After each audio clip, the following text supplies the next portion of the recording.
Oke, baiklah, kita akan melanjutkan lagi pertemuan pembahasan materi kita masih tentang pencernaan makanan, gitu ya. Kemudian tadi sudah sampai ke usus kita bahas. Kemudian kita bahas tentang usus halus.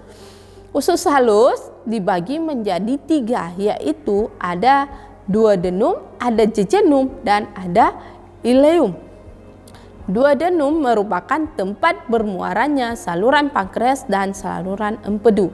Pada duodenum terjadinya pencernaan secara kimiawi. Jadi kemudian pada jejunum merupakan tempat diselesaikannya proses pencernaan makanan. Kemudian di ileum ini merupakan usus penyerapan.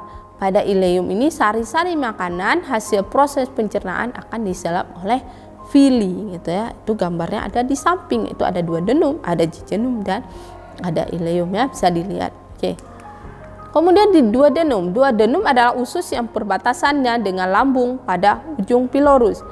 Pada bahagian ini merupakan tempat bermuaranya kelenjar pencernaan. Adapun kelenjar yang terdapat di dalam duodenum atau usus 12 jari itu ada kelenjar pencernaan hati, ada kelenjar pencernaan di pankreas, dan kelenjar di Burgund dan kelenjar Brunner di dalam dinding usus. Oke. Dalam dinding usus 12 jari, ya, atau duodenum. Oke, kemudian yang pertama itu adalah kelenjar pencernaan hati. Cairan empedu dibuat dalam hati dan disimpan di dalam kantung empedu. Jika tidak digunakan lagi. Oke, kemudian kantung empedu ini akan melekat pada hati, ya, seperti gambar yang di samping, ya. Oke, kemudian pada proses pencernaan makanan, kantung empedu itu akan berkontraksi serta mengeluarkan cairan empedu di dalam duodenum atau usus 12 jari melalui saluran yang menyatu dengan saluran cairan pankreas seperti gambar di samping, gitu. Oke. Kemudian cairan empedu ada cairan yang jernih yang berwarna kuning, agak kental dan memiliki rasa yang sangat pahit. Itu pernah melihat, ya. Oke. Kemudian kontraksi dan pengendoran kantung empedu diatur oleh hormon kolesistokinin dalam sel usus. Nah, ini ada bentuk hati, ada kantung empedu, ada pankreas, ya. Oke, kemudian fungsi asam empedu itu apa? Sebagai emulgator dalam proses pencernaan lemak dalam usus. Kemudian mengaktifkan lipase dalam cairan pankreas, membantu absorpsi asam lemak, kolesterol, vitamin D dan K serta karoten. Kemudian merangsang aliran cairan empedu dari hati, kemudian agar menjaga agar kolesterol tetap larut dalam cairan empedu, karena perbandingan asam empedu dan kolesterol itu sangat rendah sehingga menyebabkan terjadinya endapan kolesterol. Kemudian ada kelenjar pankreas. Kelenjar di pankreas. Itu pankreas adalah memproduksi dan mengeluarkan cairan pankreas dalam duodenum oleh adanya rangsangan hormon. Oke. Kemudian masuknya campuran makanan yang tidak bersifat asam di dalam duodenum atau usus 12 jari ini akan menyebabkan duodenum memproduksi hormon yang disalurkan oleh darah ke pankreas, hati, dan empedu. Oke, kemudian hormon yang dihasilkan di usus 12 jari atau duodenum akan merangsang terbentuknya cairan pankreas dan cairan empedu. Oke, ini adalah hormon-hormon yang dibentuk di duodenum atau usus 12 jari. Itu ada yang pertama itu ada sekretin, yaitu yang merangsang timbulnya cairan pankreas yang encer dan berkadar bikarbonat tinggi dan mengandung enzim sedikit. Oke. Kemudian ada pakreozimin, itu yang hormon yang merangsang timbulnya cairan pankreas yang kental dan berkadar bikarbonat rendah serta akan mengandung banyak enzim. Oke.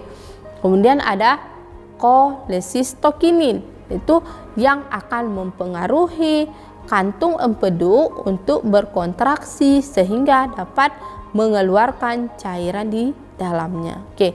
Kemudian ada enterokinin, yaitu hormon yang akan merangsang terbentuknya cairan usus. Oke. Ini adalah enzim-enzim yang bekerja di dalam pankreas.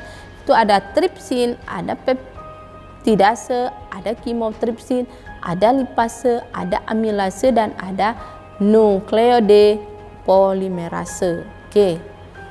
Kemudian ini yang tadi itu ada kelenjar Lieberkühn dan kelenjar Brunner dalam dinding usus 12 jari atau duodenum. Kelenjar Brunner akan menghasilkan hormon sekretin yang akan merangsang kelenjar Lieberkühn untuk menghasilkan getah usus yang berisi, ya. Jadi yang berisi karbohidrase itu.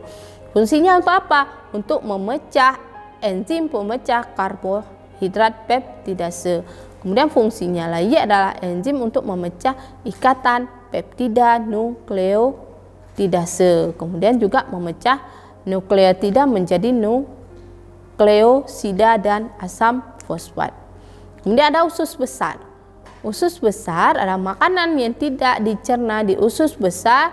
Di dalam usus besar ini terdapat bakteri, ya, yaitu namanya itu apa? Escherichia coli, itu yang akan membantu proses pembusukan sisa makanan di dalam feses kita. Jadi selain itu juga selain membusukkan makanan, bakteri ini juga akan menghasilkan vitamin K, itu ya, di dalam usus besar. Kemudian vitamin K ini akan berperan penting di dalam proses pembekuan darah. Tuh. Kemudian makanan akan sampai pada usus besar sekitar 4-5 jam, namun akan disimpan di dalam usus besar sekitar 24 jam, ya. Jadi di dalam usus besar itu akan disimpan selama 24 jam makanan yang sudah kita makan, ya. Oke, kemudian di dalam usus besar feses akan didorong secara teratur dan lambat oleh gerakan peristaltik menuju rektum. Kemudian setelah itu baru kita masuk ke dalam anus. Anus itu apa? Anus adalah tempat pembuangan feses dari tubuh kita, itu ya. Jadi makanan setelah kita melewati beberapa tahapan, mulai dari mulut, kerongkongan, lambung, usus, gitu ya, usus halus, usus besar, kemudian sampailah di anus, gitu ya. Kemudian sebelum dibuang, feses ini akan ditampung di dalam rektum, ya. Oke, gambarnya itu adalah seperti yang di samping, ya. Yang di samping itu adalah gambar rektum, gitu ya. Oke, kemudian maka otot sphincter akan mengatur pembukaan dan penutupan usus. Jadi ada otot juga yang bekerja di anus tersebut, gitu ya. Oke, kemudian otot ini akan menyusun rektum menjadi dua, yaitu ada otot polus dan otot lurik. Jadi otot-otot ini juga akan bekerja di dalam anus kita, gitu ya. Jadi begitu ya proses pencernaan makanan di dalam tubuh kita. Jadi dimulai dari mulut, kerongkongan, lambung, usus, ya, sampai ke anus, dan sampai makanan itu dikeluarkan melalui menjadi feses. Nah, oke, baiklah, kita akhiri pembelajaran kita hari ini. Nanti kita akan melanjutkan materi-materi biomedik yang lainnya dan yang pasti lebih seru lagi, ya. Oke, assalamualaikum warahmatullahi wabarakatuh.